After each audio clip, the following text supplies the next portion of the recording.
Okay, all right, welcome. We are continuing on the topic of vision. And now section 2.2, we're going to get into the details of the anatomy and the physiology of the retina itself. So this is the matrix of receptors that are at the back of the eyeball and essentially transform, these receptors transform electromagnetic radiation into neural energy that then is interpreted by the visual cortex, and we have sight. All right, so what you see right here in front of you is Dr. Ferris's retina. So I don't remember, wait, no, I can tell you, this is going to be my left eye. It's going to be this eye. And I know that because of this region right here, which is where my optic nerve would be. The optic nerve is always on the nose side. Now, what you see right here, this darker region right here, that's my retina. Okay, so the reason this looks darker is because this is where there are more and more retinal cells, what we call rods and cones. You're about to hear about them. And the rods and cones tend to be pretty well condensed in the center of the retina in a region we call the fovea. And that's the reason it gets darker and darker towards the center here, is because we have denser and denser compactment of retinal cells. Now, why does this matter? Because, well, the range of vision that we have is very much dependent on the range of receptors we have at the back of these eyeballs. So there it is. That's my retina. That's really mine. I have a friend who's an ophthalmologist. He gives me these things. All right, there we go. Okay.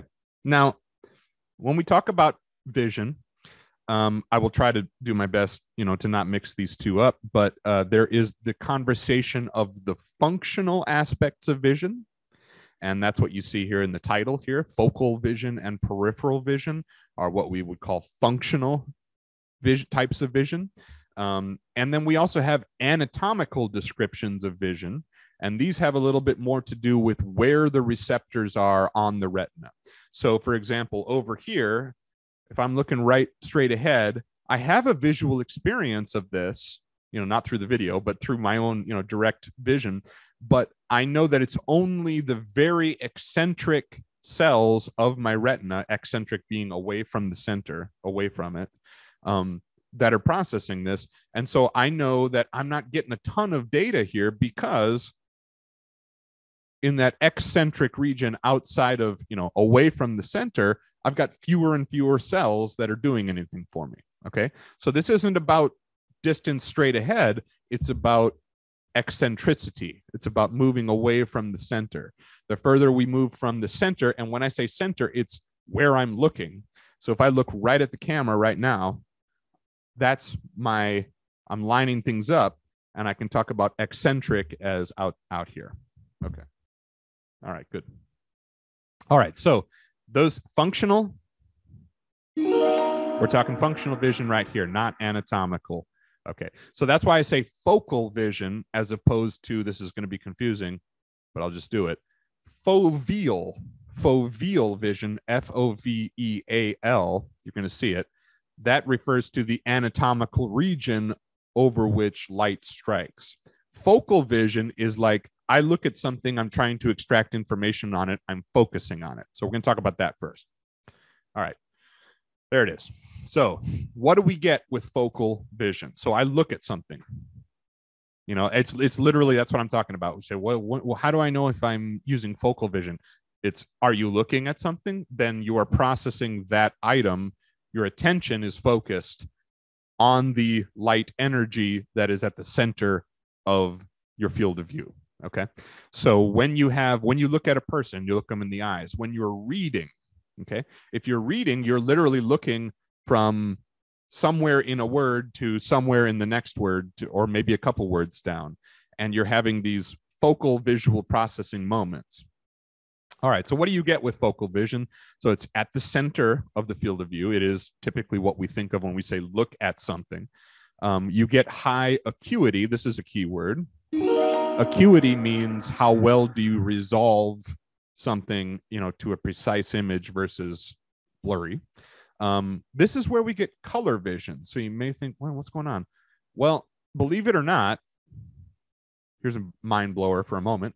In your peripheral vision, which means outside of essentially the foveal region, so as I move out here, you actually don't have receptors. You don't have enough receptors that can sense color, that can detect color or distinguish color in that eccentric region. So the further away you move eccentrically from the center of your focus, the more likely you're actually not getting any color input. You're only getting brightness input.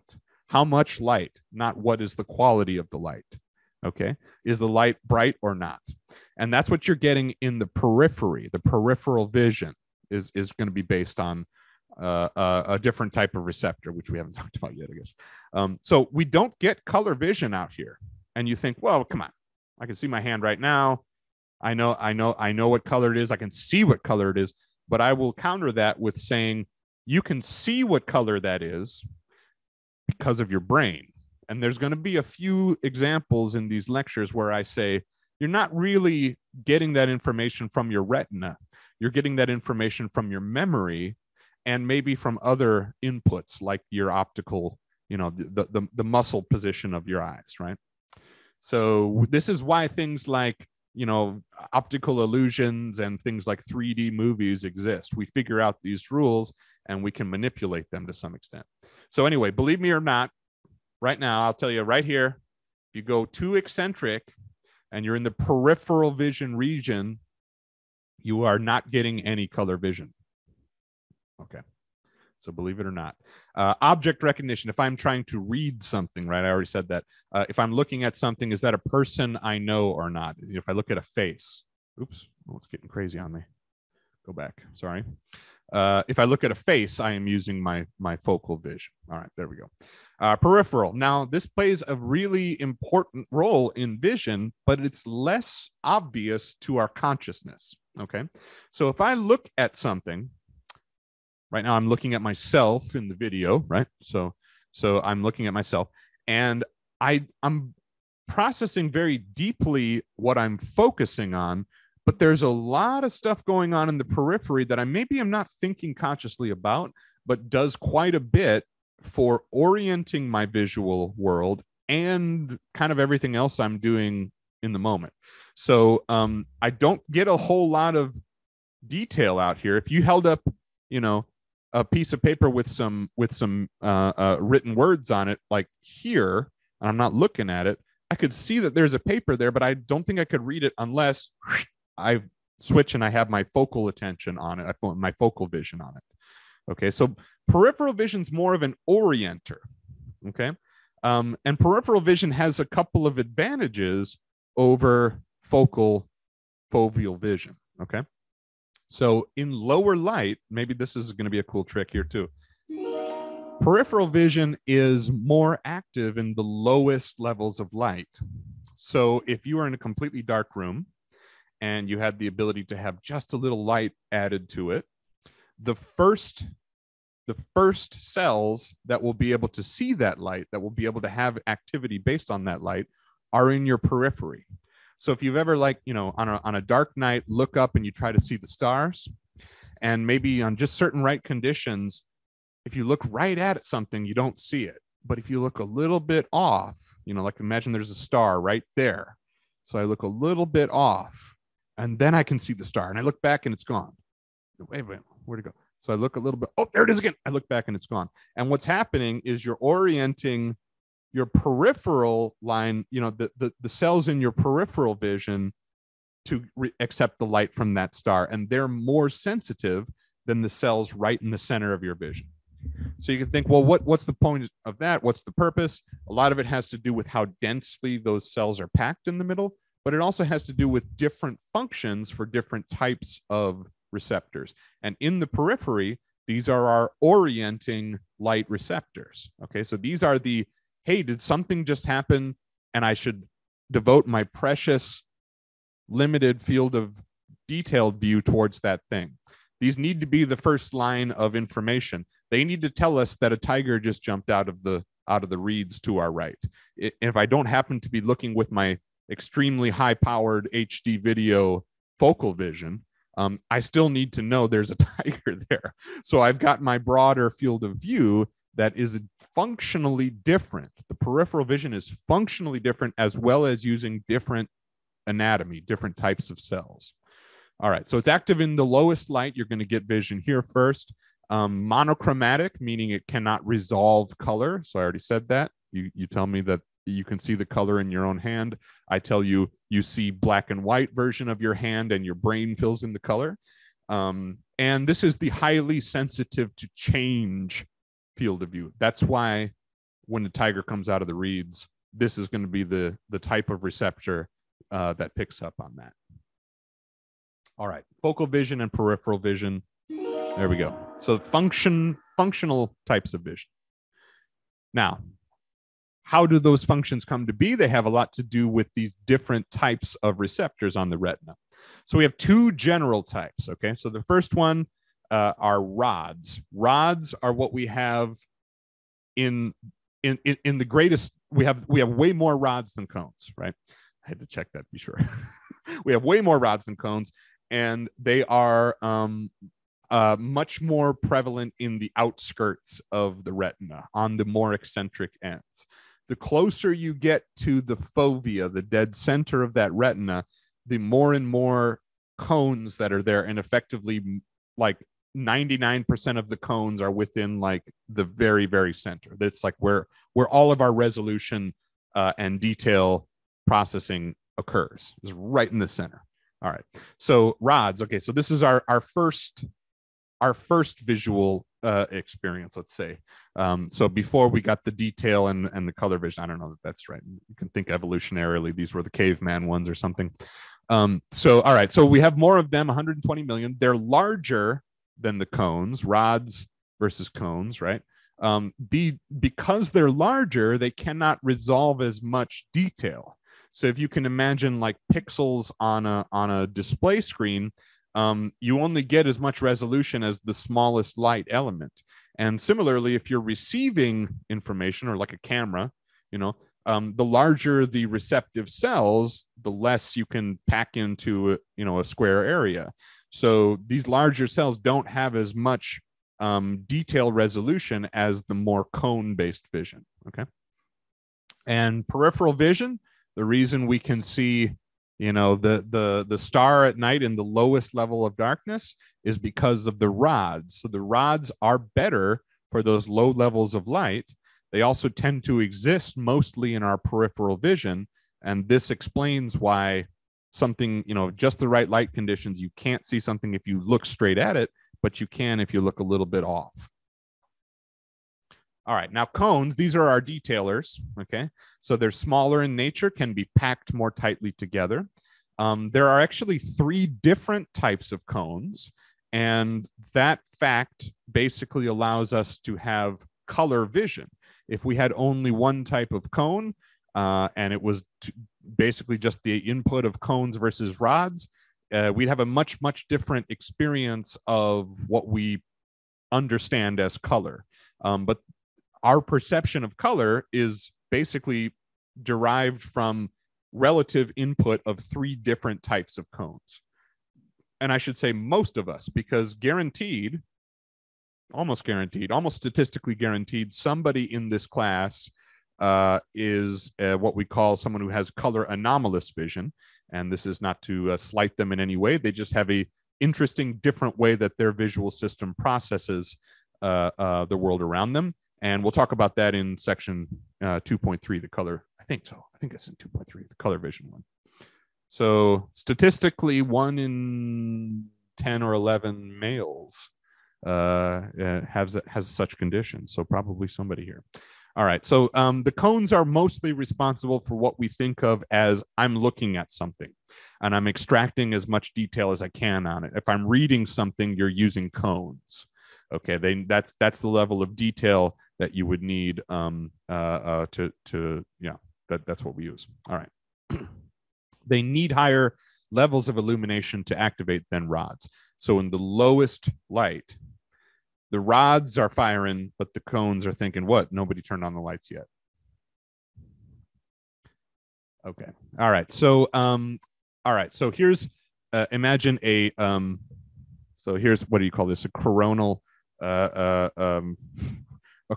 incision across my brain, and you're looking down.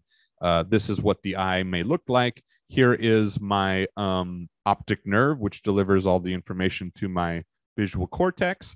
And as I mentioned, eccentricity matters. So which cells are present where? At 0 degrees, which is I am looking at something. When you say I look at something, what your eyes are doing is essentially aligning the field of view so that that beam of light strikes right at the 0 degree point here at the fovea. I've already mentioned this word, the fovea. That's the anatomical region that is right at the center there. So distance, at least eccentric in terms of visual angle from that point, we have a characteristic sort of layout here of where the receptors are. And this matters because now we can think about things like, well, what's the field of view? And will the person, the human eye, see that thing? So, hey, if they're looking at this screen right here, and I put a little warning sign up here that is definable by an eccentricity, you can say, well, how many rod receptors are going to receive the light from that warning sign? Right? So we can actually look at anatomically how the human eye works and what is a reasonable field of view and where can we put things that absolutely must be seen for safety reasons, right? All right, so here's our eccentricity. This is the map that I like to draw usually on. I don't have my, oh, do I? Let's see if I can do this. See if I can get wild with it. Here we go. Okay, draw. Yep. Hope this works. So here are my rods. And note this. Oh, they plummet. They go all the way down to 0 right there in the center. The reasoning, I'll get to this in a minute. There's the rods. So they get really high here as we get closer and closer to the center. And then they get kind of pushed out, basically, by the cones. So as I mentioned, the cones being responsible for our detailed vision, they basically push everything else out in the center of the fovea. And so when we have detailed vision, you are using most, if not all of your, not all, but a vast majority of your cones because they're all right there at that 0 point, right? All right, now at the most precise point, we will call the rod-free fovea. Okay, so the fovea, that's this region right here. That's where all the cones are, almost all the cones. At the very center, they have crowded out all of the rods. So it's literally that they literally call it rod-free. So there's a region where they have where they've gotten all those rods out of there, and there's only cones left.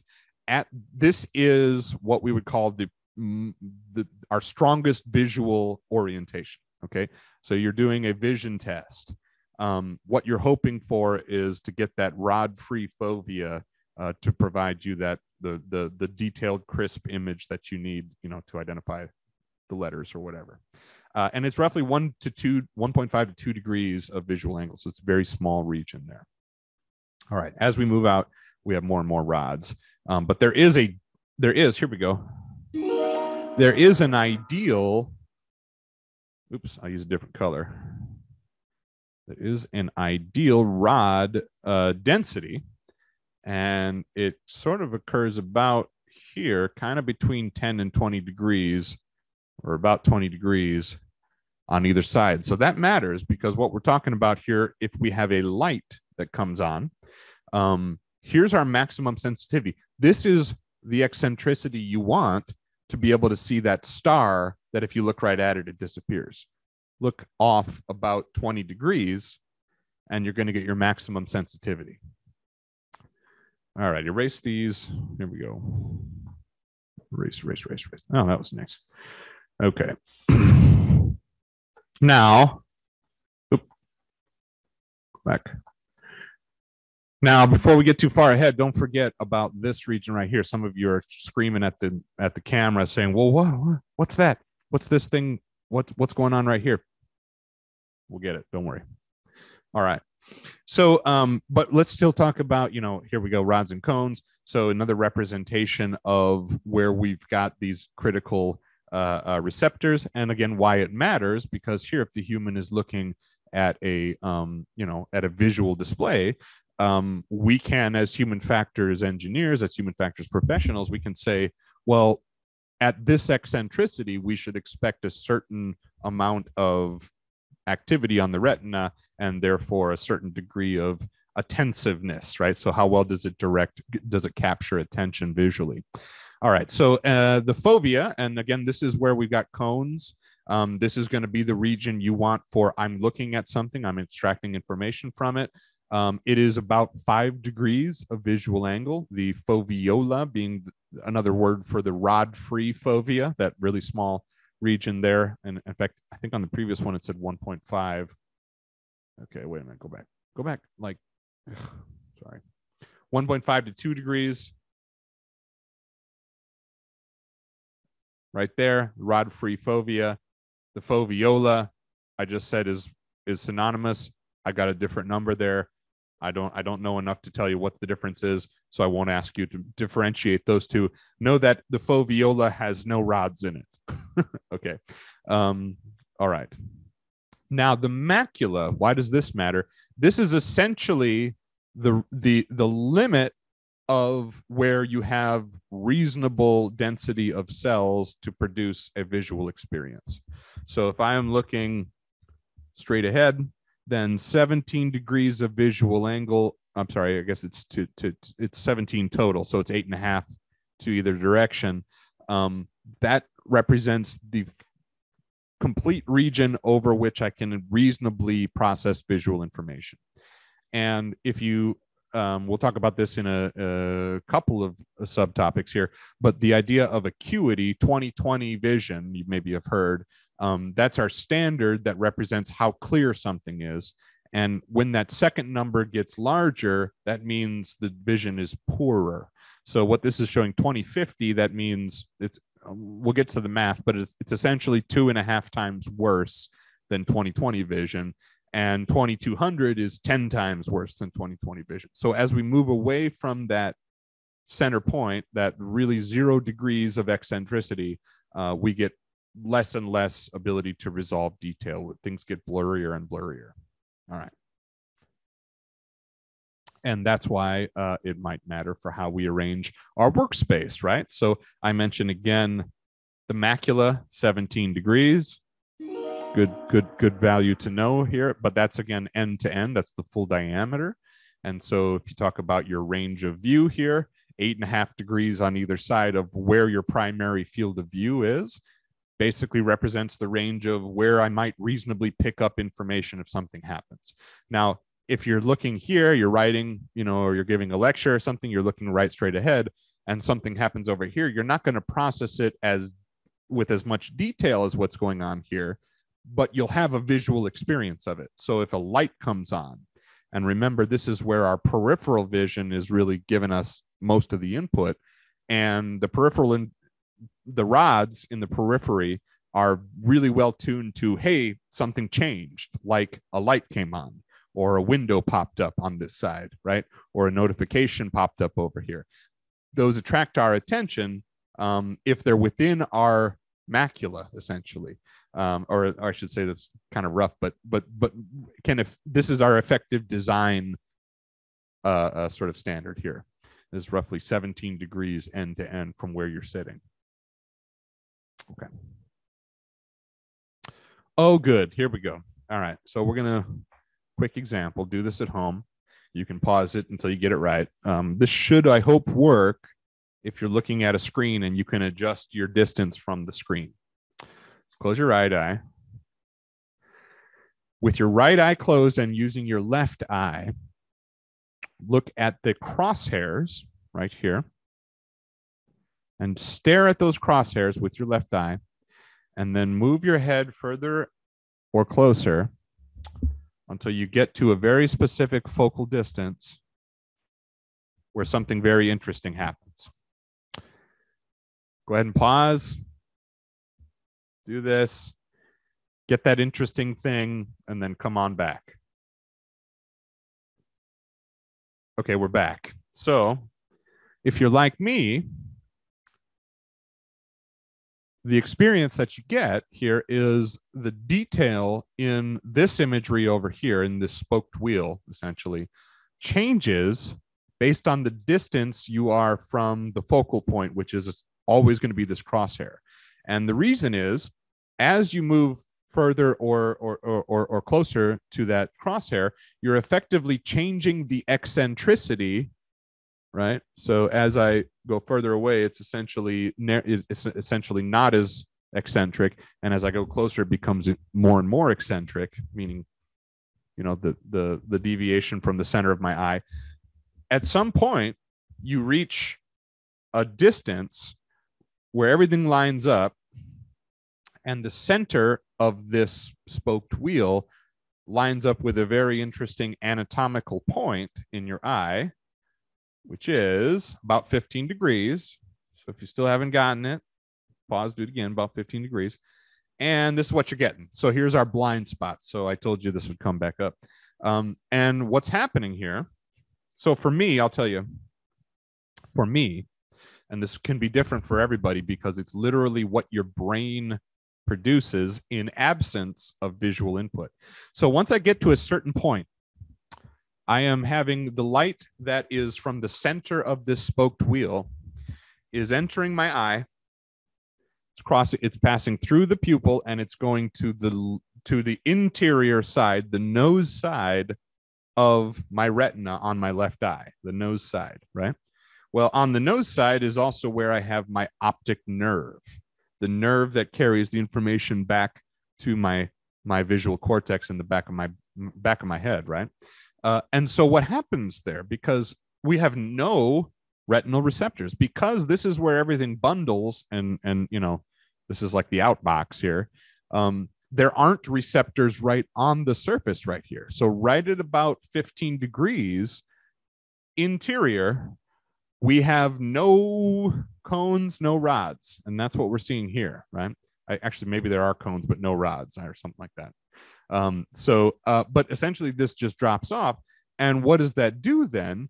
Essentially, our eyes can't give the brain anything. So the brain says, well, there's not like a hole in space here.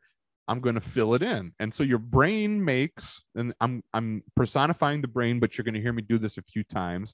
Your brain makes the best guess. Okay. And it fills in the visual perception.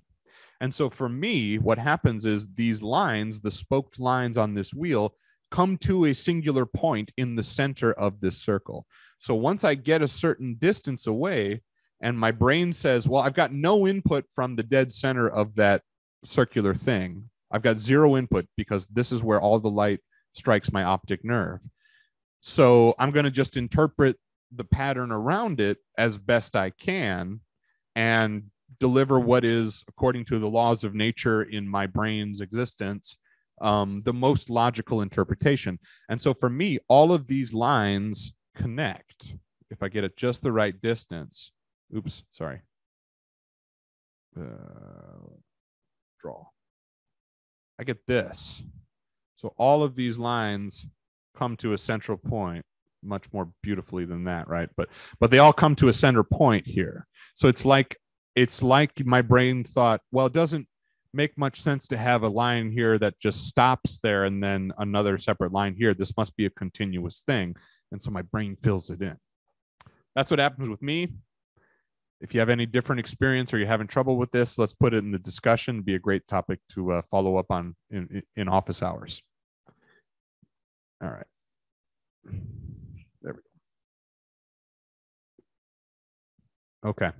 So, yep, there's your brain fills in the area with its best possible guess, as in what is the most logical interpretation of this when I have no visual input, but the brain needs a visual experience.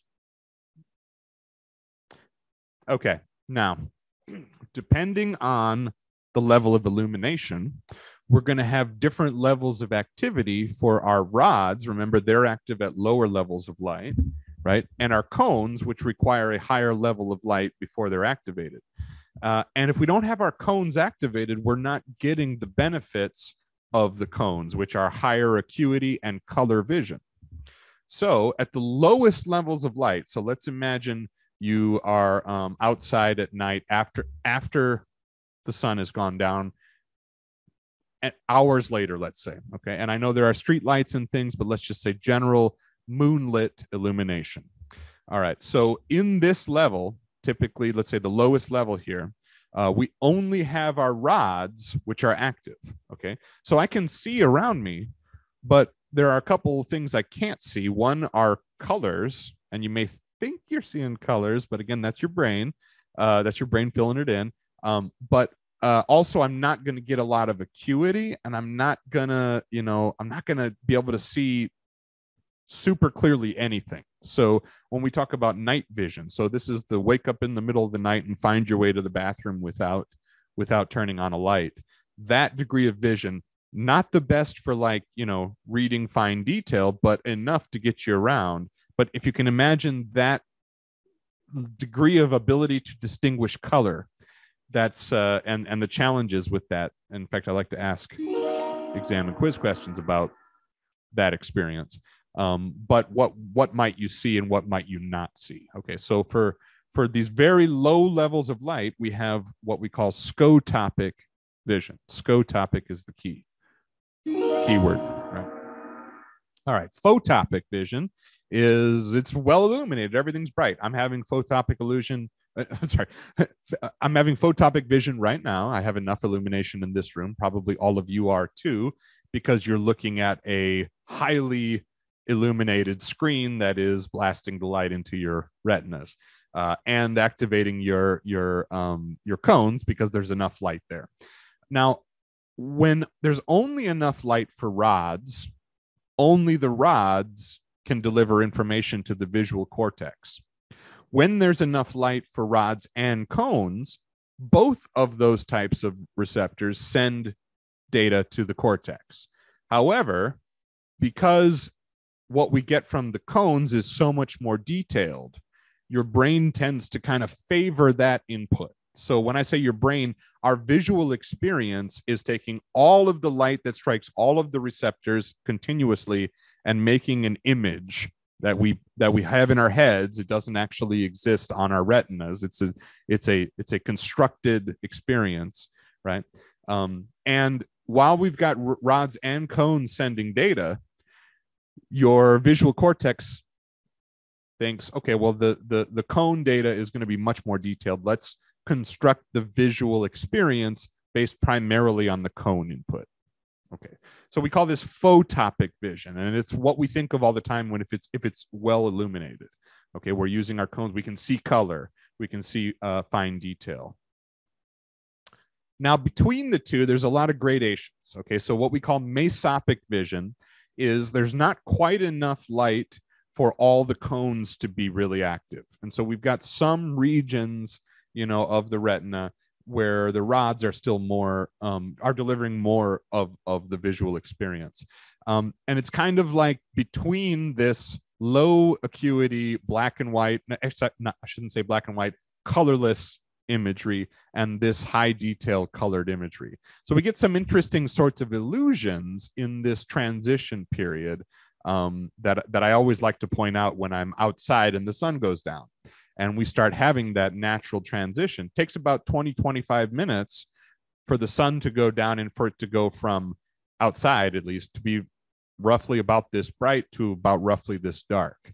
And the interesting thing is the adaptation of our visual receptors tends to kind of follow that 20-25 minute, let's call it like de-illuminating, or the illumination levels going down. So mesopic vision is in that transition area. Just a couple of scales here so you can kind of look at, well, where, how much light. Now, when we talk about the next topic, so this is topic 2, topic 2 is vision. Topic 3 is illumination. And we'll talk about things like, well, how much light, what sort of wattage should I put in the bulb in my workspace here? We will actually talk about units of light output that will match on this scale. So how much light do I need to get out of scotopic vision? And I'm in the mesopic, the transitionary.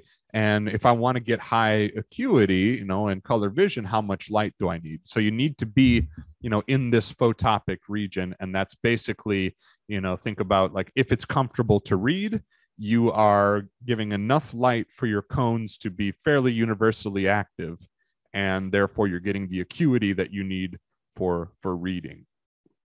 Now, of course, if you stare directly into the sun, that's going to be too much energy. That's going to cause damage. So we don't want that.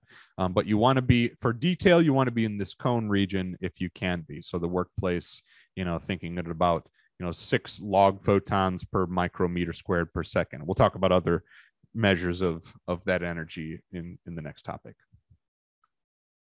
Okay. Oh, let me just clarify what I'm talking about here. Luminance means how much light is reflected off an object and available for the eye.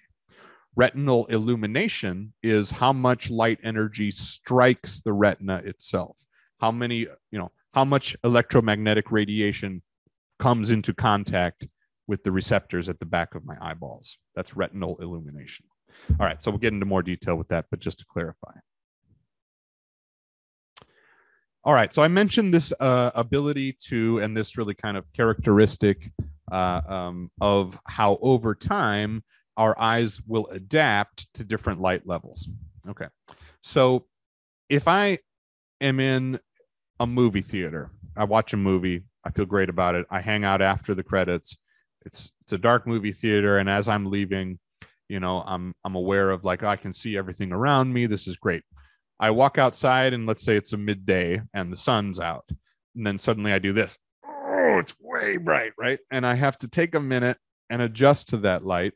But it takes less than a minute, right? Maybe it takes 10, 20 seconds. And then suddenly I'm looking around, I have no pain and I can see around just as well as I could a minute ago when I was in the dark movie theater. So that's called light adaptation, going from a dark environment to a light one, where essentially blasting up the amount of light energy that's going to the receptors, and so your receptors themselves start firing at different rates based on the relative amount of light that strikes them. Okay, so it takes some time, and there's pain at first, and then things like your pupil diameter adjusts, right? And your receptors themselves, the retinal receptors themselves, change their firing rate in response to different amounts of light energy that strike them. So going from dark to light takes about 30 seconds, takes about a minute. Okay, no problem. It is a problem going from light to dark though. Okay, so if I'm in this room right now, I turn off the lights, it will look like I just went into a black hole, right? And it will take me 5 minutes, maybe 10 minutes, and then suddenly I can start seeing things around me, right? And I can start picking out some details. I can't see everything, but maybe about 20, 25, 30 minutes in, I can see as well as I possibly could. So all the lights off, but I can see around pretty nicely. Of course, I turn the light back on and my eyes become light adapted again. And now if I turn it off again, I can't resume that level of detail that I had originally. So again, this is the going to the bathroom in the middle of the night and don't turn on the light. And why not? Because if I turn on the light, I'm going to do this for a minute. And then I have a harder time once I turn the light off, finding my way back to my bed, right? Without tripping on things or whatever. So the key here, and I haven't gotten through all the points yet, but is the speed of adaptation. We adapt from low levels of light to high and from high to low very effectively, but we go from low to high really fast. From high to low takes time and is costly. Okay, so take it like if I really need to be able to see at low levels of light, I better not turn on the bathroom light, right? And you can think about areas of work where it's really important to be able to see in very low levels of light, right? Okay. So the range, light adapted to dark adapted, the range here is actually up to 100,000 times greater. That's a big, big difference. 6 orders of magnitude, right? And so if I've got something that requires this much light normally in order to get my rod cells to fire, when they're dark adapted, 100,000 times less. So it's a huge scale difference. And if you're thinking, well, how does that work in everyday life?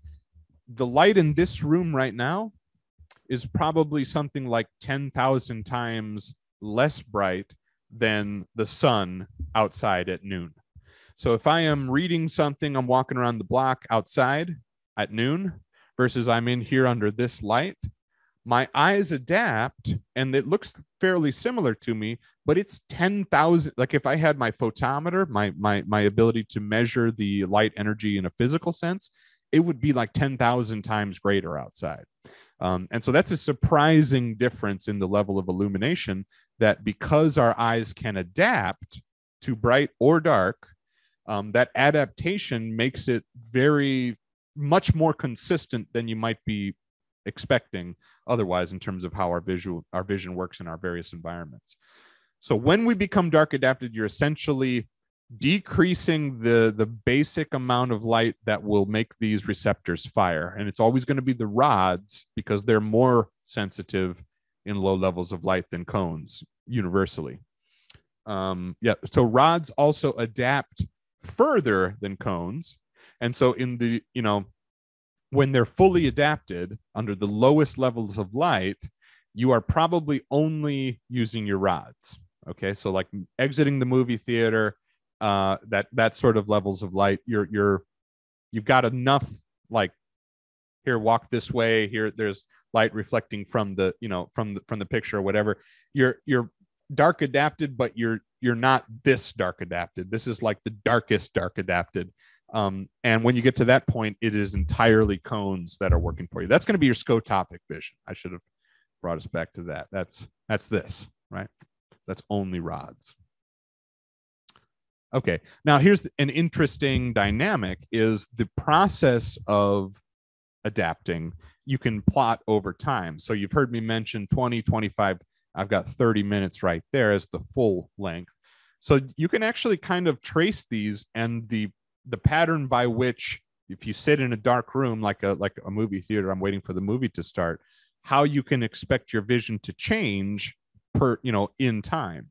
So you walk in, and I just walked into a dark movie theater, so at time 0 here, right now my eyes are fully light adapted. So I walk into this dark space and there's this level of light energy in here. I've got no activity, right? So over time, I have the lowering and lowering of the threshold that it takes before my cells start firing. Okay, so here's the light level. It hasn't changed, but I'm adapting lower and lower. Now, the two different types of receptors in the retina have different rates at which they adapt. So the rods adapt more quickly and they sort of peter out and they stop adapting, at a certain level. The rods will continue to adapt and get lower and lower. And so what this basically allows in terms of like an interesting visual phenomena is there's a break point at about 10 minutes where the cones were the most reliable thing. They were the most reliable thing, but only at this point do the rods surpass the cones in terms of sensitivity. And so at this point, the rods basically take over vision. Okay. So about 10 minutes into a completely dark adaptation environment, you're going to start to see things a little bit around, here, and then the rods will get better and better and better. And so even though everything is adapting, but until we get the rods to be the more responsible type of cell for vision, because they're the ones that are more active, it can take some time. So dark, dark, dark. Oh, now I'm starting to see something, and then it gets nicer and nicer. And this is all going to be rod vision in this range. Oh, cool. Okay, so rods and cones have different sweet spots as far as the sensitivity to certain wavelengths of light. Okay. So we're going to talk in 2.3 about how everything, how we resolve, violet, blue, green, yellow, red, all of these. This is a continuous, wavelength scale here. But it turns out rods have a sweet spot that is about 50 to 100 nanometers short of where the cones are most sensitive. So this is really interesting when we transition from rod-based vision, or from cone-based vision mostly, to rod-based vision. When we transition right here at about the 10-minute mark of I just turned the lights off, right? So that transition from my vision is mostly relying on the most informative input, which are the rods, or I'm sorry, which are the cones under most light conditions. Only at this point does the brain say, okay, fine, the rods are giving more valuable input now. And so I'm going to transition that visual experience to rely mostly on the rods. At that point, now we've got different ranges of light that are going to look different brightnesses, right? So what you're seeing here is a map of the amount of, think of it as the amount of neural activity. The nerve cells will fire at certain rates when they get excited, meaning physical energy strikes them and causes their reactions. But there is a higher wavelength of light. What is this? About 555, I believe, is the sweet spot for cones, and it's in the 400s for, well, we're going to see it in a minute, whatever the numbers are. But for rods, it's at a shorter wavelength, or in other words, a higher energy form of light. It's as you go from longer wavelengths to shorter wavelengths, again, it takes more energy behind the light.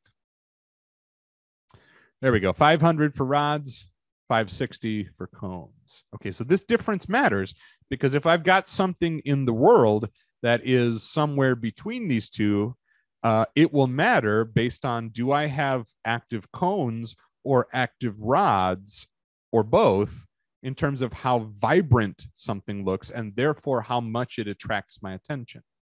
Okay. All right.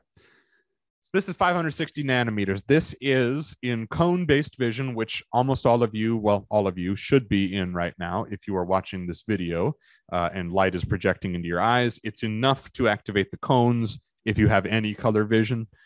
And so this is 560 nanometers. Here's your sweet spot. So I literally looked up online, give me a lens that is right at the sweet spot of what cones are. So this is hypothetically a filter that would take all of the light of the universe, and if you passed it through this filter, it would be maximally sensitive to the cones and not the rods. Okay.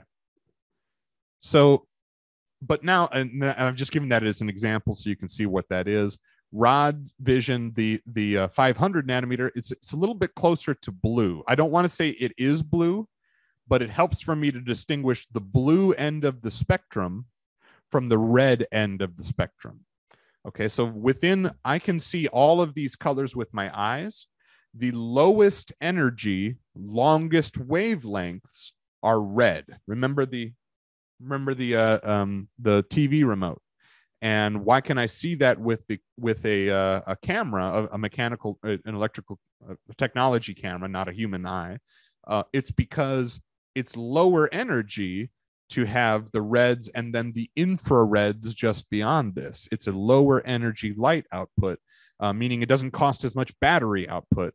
And you can't get as many data points per unit time because the wavelength is longer. And so then therefore the frequency is smaller. And so there's fewer abilities to deliver a message. I always like to point this out. Here's a good way to remember. If for those of you who maybe grew up with the transition from DVD players to Blu-ray players, and I know we're beyond that now, I guess, but what's the major difference in a disc about the same size that has a DVD amount of data versus a Blu-ray amount of data?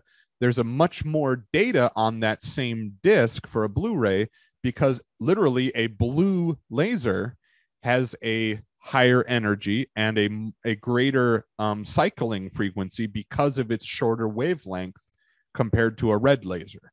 So a Blu-ray is literally able to read data at a greater density than a red ray reflective technology like a DVD reader. All right, so that was a bit of a detour, but that may help blue versus red. Blue means Blu-ray need more data points, need higher energy, need faster sampling rate. And that's what rods are also more sensitive to than the red end of the spectrum. Okay. So here's an interesting effect. Definitely going to see this on some quiz or exam. All right. As I'm outside, I'm enjoying the beautiful day. I'm looking at the flowers in the park. But I stay long enough that the sun starts to go down and it's getting darker and darker, right? So 20, 25, 30 minutes later, it is too dark for me to anymore see this beautiful red flower. And why is that? It's because the light levels go down and down. The rods become more and more responsible as the higher sensitivity receptors. They become more and more responsible for vision. And rods, look at this. If this is our sensitivity curve, in the reds, I have very little activity from my rods. I have some good activity from my cones, but very little for the rods. So if I don't have any cone input, like the light levels have gone down to the point that I'm getting closer and closer. I'm in mesopic vision. I'm in this region, but I'm getting closer and closer to scotopic, which looks like this. And that is not going to help me see any colors. But when I'm looking at the things around me, the surfaces around me, I'm going to start to see the reds will disappear first. So because the cones are more sensitive on this longer wavelength part of the visible spectrum over here, these are the wavelengths that you lose most strongly. They're most gone when you transition from cone-based vision to rod-based vision. Okay, so the sun goes down, you're transitioning, you're in photopic vision here. Photopic, I can see with all my cones. Oh, sun goes down, it's getting darker and darker. I'm in mesopic vision. I'm transitioning towards the rod cones being more in charge. And what happens is I lose any sort of input for this part of the spectrum. Okay, effectively, if you look at, I mean, this is an approximation, but if you look at, here's the rod activity, and you can imagine it goes down to 0. So anything out here, if I only have my rods that are firing for me, any wavelengths of light in this deeper red, they're not going to give me any activity at all for the rods. Okay, so once the cones are not part of the equation anymore, these reds turn black. They are the absence of reflected light. Black is the absence of light.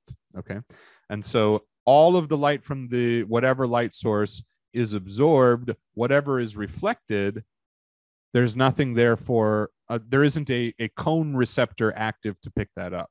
So the rods say, I don't see anything. This is the absence of light, and it looks black.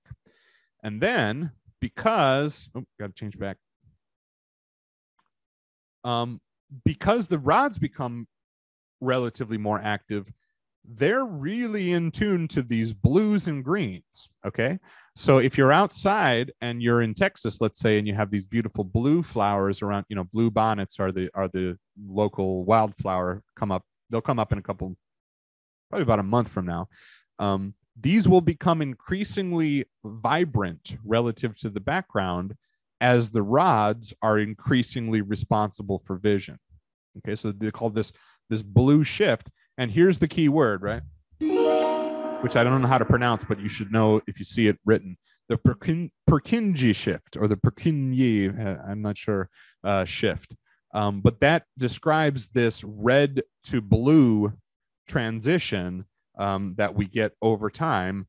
So these bluer things become brighter, relatively brighter, as the overall level of light goes down, and our eyes become adapted to those lower levels of light. Okay, I think that's really, really cool. You can point that out to anybody next time you're, you know, at an outdoor picnic or something and it starts to go down. Say, look for the blue things, they're going to start to look more bright. Look for the red things, they're going to start to turn darker and, you know, less and less vibrant. So I mentioned there are a number of fields, a number of domains, work domains, where it might matter whether or not you can see in the lowest levels of light. And so I like to always talk about things like, well, you know, If I'm a seaman, and I might, got to get rid of that. Sorry about that. Or let's say a pirate or any kind of seafaring, human. It might be really important when I'm out on the ocean and there aren't street lights or city lights really to illuminate the area around me. I only have moon and starlight, very low levels of illumination. It might really matter that I can see as well as I possibly can under those uniquely low levels of lighting, like this guy here needs to be able to see that's a ship, on the ocean at night. That's not something you're going to be able to see if you just, came from a well-lit room and are now looking into this periscope. You need to be dark adapted, and you need to protect that dark adaptation. So how do they do it? Do they just say, hey, this guy's got to sit in a dark closet all the time when he's not looking through the periscope? No, they don't do that. He's got to function. And so there is a technology, there is a way to work with this, and it is to use red illumination. Okay, so if you've ever seen, here's this is a picture from inside a submarine that needs to be able to see in low levels of light very regularly. But they also need enough illumination to be able to read things. And so if you remember, if I'm in scotopic vision only rods, I'm not getting enough detail to make out a word, really. It's going to be very difficult, at least. It's not going to give me the level of resolution that I need to do detailed activities. So we use red illumination. And why do we do that? It's because we can activate our cones if I use light that is in this part of the spectrum, if I'm all the way over here. So I use a nice red bulb. What we're doing is we're giving the cones enough activity to say, oh, okay, we're back to life. Okay. And the cones are going to kick in and they're going to say, okay, I can give you just enough resolution so you can see what you're writing on that paper with this red light bouncing off the paper. But to the rods, it's just like